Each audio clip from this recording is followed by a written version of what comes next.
Olá pessoal, tudo bom? Hoje é segunda-feira de carnaval e a gente aproveita o intervalo entre a folia de um bloco e outro para falar um pouco mais sobre o direito das obrigações. Eu quero agradecer primeiramente a todos que curtiram e compartilharam o último vídeo e peço a vocês que marquem os colegas também que podem se interessar pelos temas que nós estamos tratando aqui. Lembrando que na última oportunidade nós falamos um pouco sobre o conceito de obrigações, falamos um pouco sobre a diferença entre direitos pessoais e direitos reais, né, e falamos um pouco sobre obrigações propter rem. Para hoje, o que a gente vai tratar é sobre os elementos constitutivos de uma relação de obrigação. O que é necessário para que uma relação pessoal seja entendida pela lei como uma relação obrigacional. E o primeiro elemento é o elemento chamado de elemento subjetivo, que são os sujeitos e que se traduzem em credor e devedor. O credor como sujeito ativo, aquele a quem deve ser prestada uma obrigação, e o sujeito passivo, que é o devedor, que é, obviamente, aquele que deve prestar uma obrigação em favor do credor.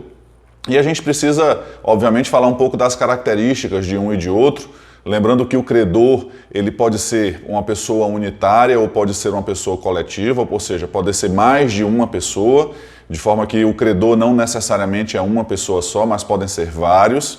E o credor tem o direito subjetivo, previsto no Código Civil, de exigir o cumprimento da obrigação, ou não exigir, é óbvio. Ele tem o direito de executar, ou seja, utilizar os meios judiciais legais para obrigar o devedor a cumprir a obrigação, assim como ele pode, por exemplo, aceitar coisa diversa daquela que foi pactuada, ou ele pode simplesmente perdoar a dívida, o cumprimento dessa obrigação, de forma que esse direito é dado exclusivamente a ele como credor. Ou seja, o credor tem uma discricionariedade em exigir ou não exigir a obrigação que deve a ele ser prestada. E a gente fala também de uma característica interessante, é de que o credor ele pode ser uma pessoa determinada ou uma pessoa determinável. O que isso quer dizer? É que em determinadas relações obrigacionais, não necessariamente a obrigação se constitui já com a pessoa do credor sendo identificada. O que a gente não pode aceitar, e a lei assim estabelece, é o credor indeterminado. O que isso quer dizer? Não existe relação obrigacional se eu não tenho elementos para identificar o meu credor. Vamos dar um exemplo? Se eu emito, por exemplo, uma nota promissória em favor do portador, de uma pessoa que está portando a nota promissória por si só, ela de fato tem essa característica de ser um título que pode ser exigido por quem a tem sob sua posse. Então, digamos que eu emito uma nota promissória e a pessoa para quem eu emiti a nota negociou a nota com uma terceira pessoa, que eu não sei quem é. É óbvio que, nesse momento, apesar de eu não saber quem está com a nota promissória, eu tenho elementos para descobrir na hora que o portador se apresentar cobrando o valor que está inscrito na nota. Então, nesse ponto, eu tenho um credor determinável, ou seja, eu não sei quem é o meu credor, mas eu tenho elementos para saber no momento em que ele apresentar a nota promissória. O devedor, assim também como o credor, não necessariamente precisa ser uma pessoa só. A gente pode entender, e as dinâmicas sociais assim se estabelecem, de forma que eu posso ter em determinada relação de obrigação mais de um devedor. E assim como o credor, o devedor tem que ser uma pessoa determinada ou uma pessoa determinável. Ou seja, eu tenho que ter elementos mínimos para que em algum momento eu consiga dizer quem é o meu devedor. Assim como se eu não tiver um credor, ou se eu tiver um credor indeterminado, se eu também tiver um devedor indeterminado, eu posso dizer que não há relação obrigacional. Então esses são os elementos subjetivos de uma relação obrigacional. O elemento objetivo é a prestação em si.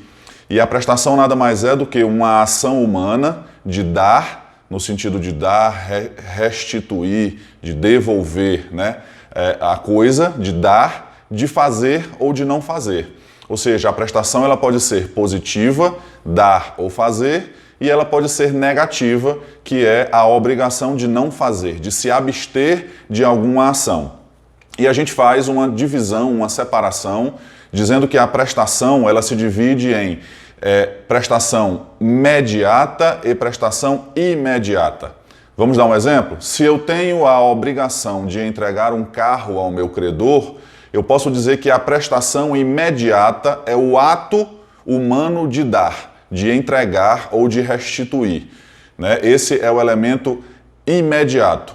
O elemento mediato da prestação é o carro, é o objeto que constitui a obrigação nesse determinado caso. Então a prestação ela se divide em prestação imediata, que é um ato humano, e no elemento mediato, que é o objeto em si, nos casos das obrigações de dar ou de fazer.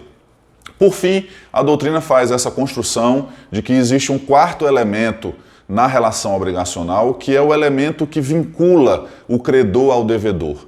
A doutrina chama esse de elemento imaterial, né? Elemento espiritual, porque de fato é algo que a gente não consegue ver, mas que a gente percebe que existe nessa relação. Esse elemento imaterial, às vezes também chamado de elemento espiritual, é explicado pela teoria dualista, que a professora Maria Helena Diniz defende e que, de fato, eu me filio a essa corrente porque percebo que assim o Código Civil brasileiro foi construído. Pela teoria dualista, o que liga o credor ao devedor não é simplesmente a prestação, como diz, por exemplo, a teoria monista. Pela teoria dualista, o que vincula o credor ao devedor e o devedor ao credor são duas forças. A força chamada de obligatio do credor contra o devedor, ou seja, o credor pode obrigar o devedor a cumprir a obrigação, obviamente alcançando o seu patrimônio, ao tempo em que o devedor tem um débitum em favor do seu credor. A gente consegue materializar esse postulado porque a gente percebe que em determinados casos, de fato, ainda que o credor, por seu direito subjetivo, não queira exigir o cumprimento da obrigação, o devedor pode, ainda assim, se exonerar fazendo o pagamento, por exemplo, nos casos de consignação. Então, de fato, esse último elemento, o elemento imaterial ou elemento espiritual, ele é explicado pela teoria dualista e previsto no nosso Código Civil. Então, eu agradeço mais uma vez aí a presença de vocês, espero que essas dicas sejam válidas no futuro e a gente se encontra nos próximos vídeos. Um abraço, um bom carnaval a todos.